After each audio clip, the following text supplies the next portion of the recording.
Hey, welcome everybody to today's special episode of Profit Acceleration Secrets. And today we're conducting what I call a profit acceleration coaching session. I'm delighted to welcome my guest, Mr. Omar Whilby. Omar, how are you doing today? I'm great, Jarvis. How about yourself? Man, I am good after some tech issues, right? Yeah, for sure, for Nah, sure. man, this is good. I'm really thankful for this chance to connect with you.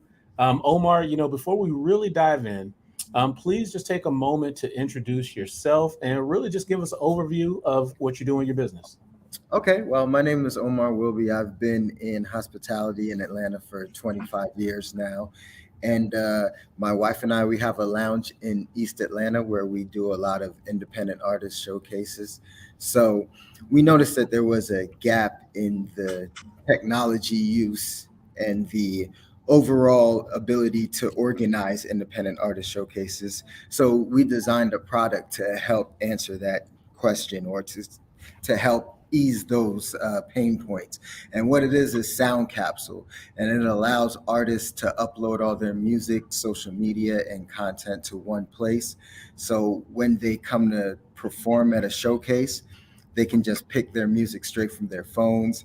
It goes straight to the DJ. Their music pops up on the screen as they're performing. The audience can follow their social media straight from the app, as well as vote on their music from the app. So it allows for independent artists to get some real analytics behind their performances and their music, and also gives them a hub to house their digital footprint as well. All right, so I love it, man. I am an engineer by background, so anything connected to technology and apps, like you had me a hello. So I love that. Man, Omar, let's do this, man. I'd love for you to just take us a little bit deeper. Mhm. So, specifically when we're talking about the app, I mean, I guess, connect the dots. So we have the app, obviously supporting artists, but what's the ultimate business model? Because you mentioned you and your wife, you also own a lounge. So I just want to connect the dots, man. How's it all connected and where are you going with this? Yeah, so it connects because the app allows for everyone within that independent artist network to plug into it. So myself as the business owner, I get the analytics based on the promoter, the artists themselves. So it allows me to get a better picture of what that independent artist showcase actually does for me. What the comments that are coming in, because of course we're also integrated into the social media network. So we're looking at the comments for the night. We're looking at the amount of votes, the participation from the audience. The We also have the sales information from the bar, so we're getting a better image of what that showcase and what those artists bring in terms of a following and or revenue to our business. For the promoter, it allows them to organize their showcase better for the same reasons. They can see what artists are being voted on favorably, so they know what their following is. They know how many people are engaging with their content, so now they have a better metric by which to build out their showcases, trickling on down to the artist. Now the artist has a better understanding of their following as well. The audience can see other places that they're going to be performing at. So it's really about the ecosystem overall. Yeah, I was going to say it sounds like that ecosystem you're building is going to connect the fans to the artists to the business opportunities. Is that Yeah, what I'm hearing? absolutely. Absolutely. All right, great. And then how are these offerings? How are they different? Are there any other competitors out there, or what really separates you all and Sound Capsule from any potential competitors? Well, the market is very much segmented. You have a variety of companies doing portions of what Okay. we've pulled together. No one is interfacing all of these I won't say systems, but all of these business ventures together. No one is looking at from the business side of the venue to what the promoter has to deal with, to what the DJ is doing, to what the artist is doing, to the audience members. We have places for videographers to be able to interface with us. We have places for producers to be able to interface with us. So it's truly about the creative ecosystem and allowing other venues to plug into it as well. So now it's a huge community. Artists can look on this app and see nationwide venues that they can perform at. They can understand what their following looks like in those demographic areas. So it's a powerful tool in that sense, in just allowing the community to bridge itself together and work together more seamlessly. Okay, I like that. I like the positioning that you're taking on it. But Omar, man, the goal of today is really just to help uncover any new opportunities for business growth. So let me ask, I mean, if we come up with at least one or two great strategies that you think are going to be beneficial for the work that you're doing to continue to grow and expand SoundCloud, Sound um, Capsule. Capsul, excuse me, forgive me. Another brand. Yeah. Well, and that's where the competition question came from. I was Yeah, like, so forgive me for that slip. no problem. Yes, Sound Capsule. Where do you see the business going in the next 6 to 12 months?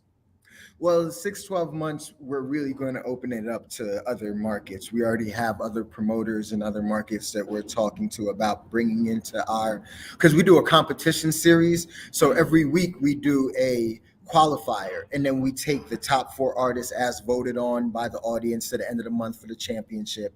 We give away cash prizes and radio interviews and spins and a guaranteed slot in our award show at the end of the year. That's where we crown the season champ. So the idea for the next 6 months is to make that season, that qualifying season, a more inclusive opportunity. So instead of it just being at one venue, we're going to be opening it up to 5, 6 venues in a small market, like more in the southeast, East Coast side. So 5 other cities, and being able to bring that together as one major show.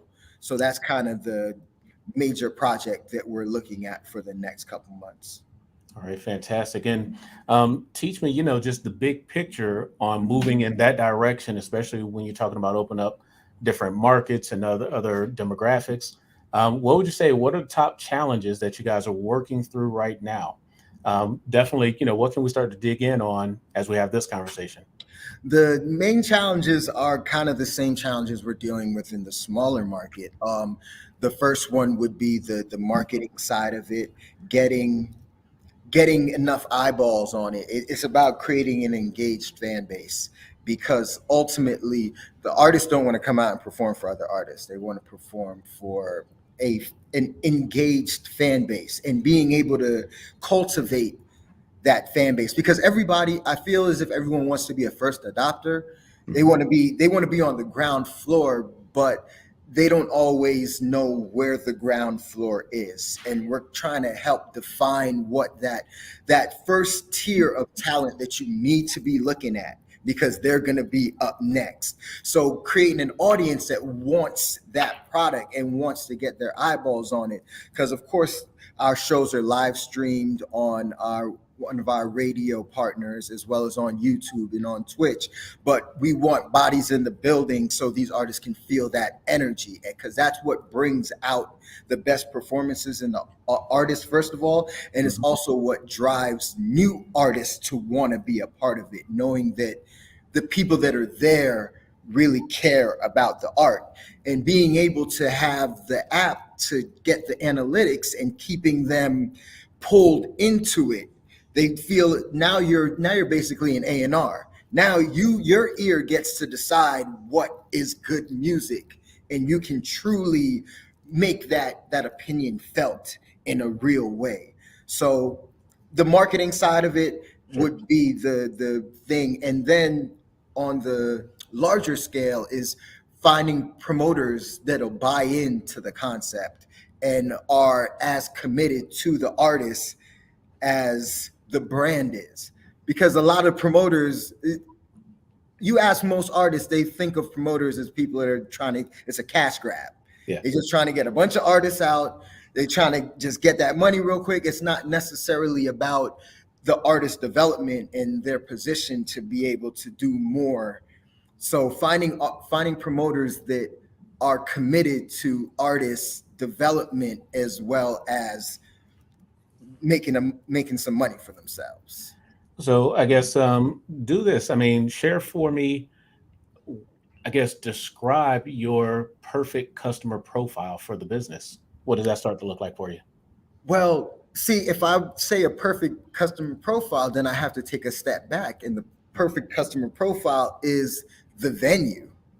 Because if we have a venue that's, like a Hard Rock or a place that does artists music as their business, then they're going to be the ones that are going to be most committed to the talent.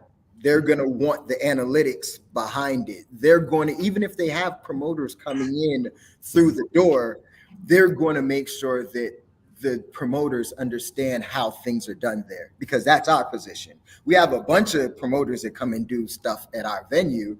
but when you're coming to do an independent artist showcase, then this is the mechanism. This is how it's done, because it gives us valuable information, as well as allows us to, now we have all these people in our database. We can reach out to this artist if we like their performance based on the event that they did for you. And it's not an extra step. I Sure. don't have to go try to find them on the IG. They're already in Sound Capsule. Their IG is already there. We can, send them a SMS message straight from the app or whatever. So there's more, it's easier for us to be able to reach out and understand what's going on. So for me, the perfect customer is the venue, because the venue is going to be able to have more creative control over it. Mhm. And they're going to be able to pull in more of every kind of customer. All right. So if the perfect customer, and just by the way, I mean, I'm taking some notes just so I don't lose any of the great thoughts you're sharing, Omar. Mhm. I have so far, I've written down four potential customer profiles. It's the artists, the Mhm. fans, the Mhm. promoters, and the venues. Those were Mhm. the four that I've written down. But to your Mhm. point, targeting who's the one main customer to Mhm. focus on as you continue to grow and expand the business model here. What would you say if you only had one or two sentences to kind of wrap this up? So what's the main problem that you're solving for the venue? The main problem we're solving for the venue is finding them where their best value lies in the landscape.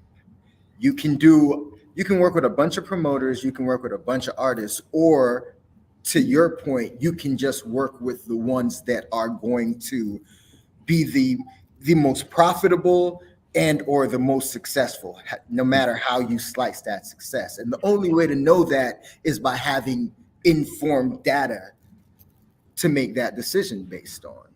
Okay. And then for as much as you can share, I know we're having an open conversation, but Mhm. for the venues themselves, I mean, what kind of costs or disruptions would that cause to their business model? The venues, it shouldn't cost any disruption. It should actually be, it's an enhancement. Okay. What it boils down to is a better top down view of your operations. Okay. And I don't know anyone who doesn't like clearer information on the operation of their business. So there's no loss there. Now, as far as the price point, that's a different thing. We haven't necessarily figured out what the price point is for a business, because we've been scaling Hmm. up to the business. So Okay. we haven't really approached any other businesses to say, okay, well, we want you to use our product and or whatever, because the focus has been building the user base to show that, okay, we have 100,000 or 200,000 independent artists, and all of these testimonials about how it helps to organize and keep things fair and all of that good stuff, before we go to them and say, well, now this is why you should pay X amount of dollars for this service. Okay. Um, would it be fair? Could you all, or do you see that you'll be able to get to a point where you can say, hey, if you're using our app, this is going to help you make X more money per year, per season, anything of that nature? Yeah, absolutely. So Absolutely. So yeah, from a marketing stance, I know we said, the marketing behind it is a big opportunity. Hmm. I think I would try to get it there as quickly as possible. Now I'm wondering, to your point about trying to get the internal user base up, so then you can almost sell it to the venues with, hey, look, we've already got 100,000 people on the platform. Hmm. I wonder if you just sell it as an opportunity so that as they start to grow their local membership for whatever that venue may be. So I'm based here in Tucker. That's the side of Atlanta I live on, Omar. Hmm. So there's one venue over here that's fairly active with local events, whether it's just parties, artists, what have you. If you made the connection with them, and I'm trying to, kind of walk this out fictitiously, I guess, but Hmm. make the connection with them, let them grow their own sponsor, their own user base, but then you all take a percent per user. Could Hmm. that be a business model that supports what you're trying to do? Oh yeah, absolutely, absolutely. I don't think that for me, I see more of the. I know that the advertising side for the app itself is Mhm. going to be enough. Gotcha. So I'm not trying to. That's why even as we start to go further into how we do things on the streaming side for the artists, Uh-huh. there's a great opportunity to redefine the way a couple different things are done. What we're going to do is we're going to offer the the the analytics and the marketing and all the strategies of a label to independent artists, because they're going to be able to go from city to city, state to state, and make money, Yeah. to be able to define when you work, how you work, and allow your art to pay you Yeah. instead of searching for opportunities to make money off of your art. That's something that that market has never had before. Well, and I like that because just that quickly, we've just shifted from the venues being the primary customer to now the Mhm. artist being the primary customer, right? Mhm. And what you just said is, hey, artists, are you looking for an opportunity to cut out the middleman? Are you looking for an opportunity to take more control of your business model as an artist, right? Because from my experience working with artists, they don't always see themselves as the business. They are Right. the creators of amazing content and music and such. So you're putting the power in their hands. That is huge. That's a huge problem you're going to solve. Yeah, I agree. Um, so again, I would definitely take the time, if you haven't done this already, Omar, you can teach me as we talk, Hmm. to get so crystal clear about the different avatars or profiles of Hmm. who you're serving. So now the contrary, kind of the balance to what I was just saying, even about the artists, for example, is if you were to create a dynamic, you're putting power in their hand that is not traditional to the industry. Hmm. Are they ready for it? Are they going to be willing and able to manage that? Right. So that's where I'll say getting really crystal clear on these customer profiles, I think is going to help you guys leverage it, Hmm. or it's going to help you also create additional products and services. So now, artists, you have this power. Do we need to teach and consult and coach you how to manage this power and how to manage these additional dynamics of your career path? Right. Hmm. So, those are just the opportunities that I think could come from being really clear on this profile that you're serving. Hmm. And then I guess teach me, what does the sales process, or have you all worked out what the sales process starts to look like for the artist side, for the venue side, et cetera? Well, for the artist side, as I said, because we do a showcase every week, and we just started our fourth season, so 4 years in a row we've been Yeah. doing this Congratulations. showcase. Thank you. So for the artists, it's generally a pretty easy sell once we tell them what we're offering them, because we're not charging them to upload their music and to do any of these things. And basically to have that digital hub where they no longer have to bring a hard drive with them. They no longer have to worry about emailing the DJ their music. it's housed in one place. So anyone, anywhere, as long as they have an internet connection, they can give them access to their music and have them listen to it, have them check out their videos, do any of those things. So it's really, I've never heard an artist say that I don't need more space to house my content for Gotcha. free, Nice. you know? So for them, it's an easy sell, coupled with the fact that we're telling them, okay, we do the independent artist showcases. We also have the voting system. There's plenty of times when one of the main conversations I have with artists is about the integrity of the system. They go to a lot of showcases where they're offering money or something, and then the person who ends up winning is the promoter's cousin or something along those lines. There's the process by which the things are done aren't transparent. We Sure. have a simple, transparent system. There's there's no bias.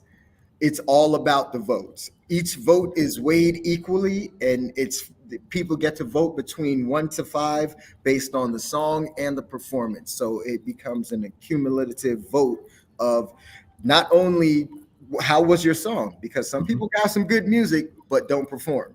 Yeah. So And the yeah, well, go ahead.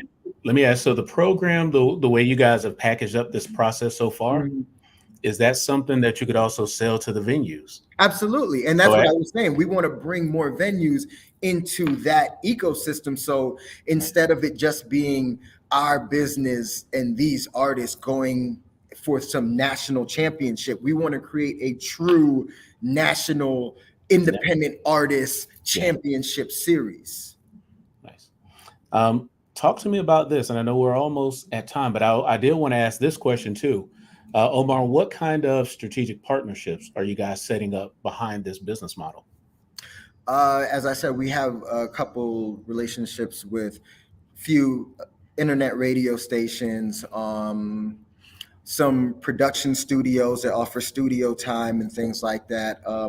Producers who give exclusive beat rights, videographers who do a video shoot with you, but we're always looking to build out on that because we want more opportunities. We want an artist to be able to go through a almost like a gift bag of Yeah, things. When you win, it needs to feel as if you've arrived.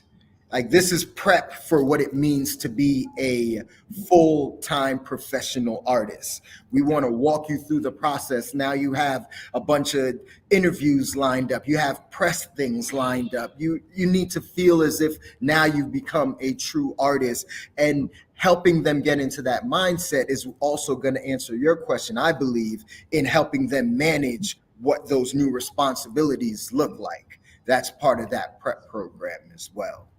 all right. Yeah, the way that I usually coach my clients through setting up those strategic partnerships Mhm. is basically anything that your target customers, and again, whether it's the artists, the promoters, the venues, and the fans, they are obviously who's being served. Mhm. What are the things they need before, during, and after they have an interaction with your business or your app in this case?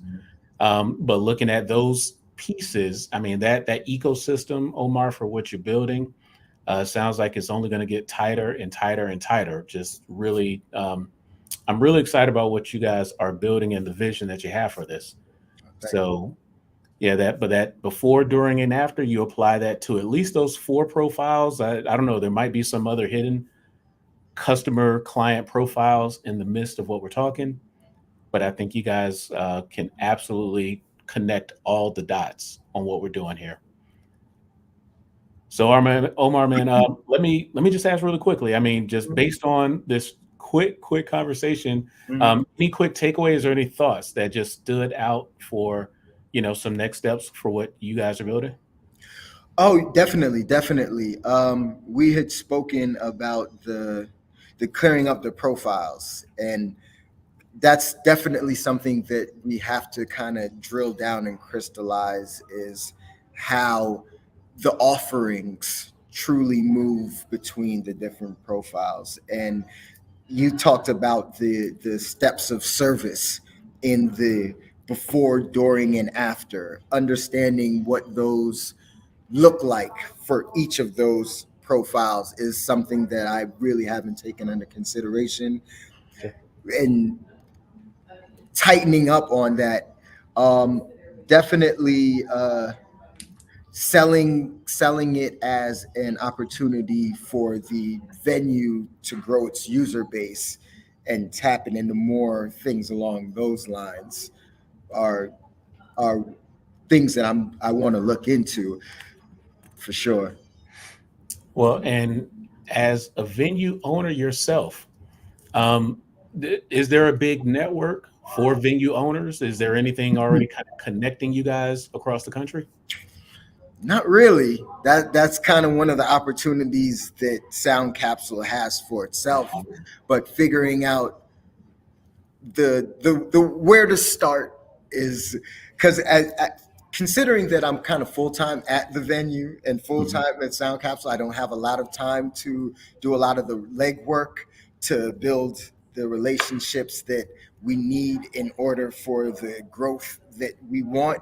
Sure. So just kind of decoupling myself from a couple of my other responsibilities so I have more time to focus on long-term growth strategies and things along those lines.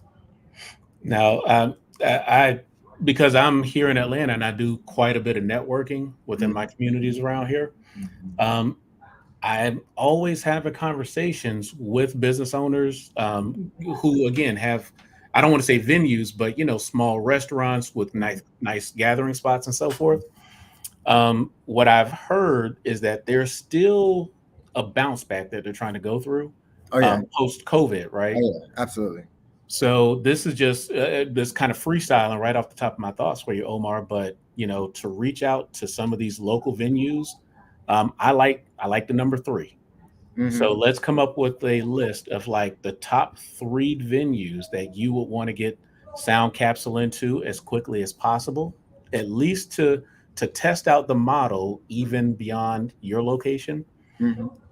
But the conversation that I'm having with them, as soon as I get them on the phone, or if you walk in the door and meet them face to face, is just, hey, are you guys still focused on growth post COVID?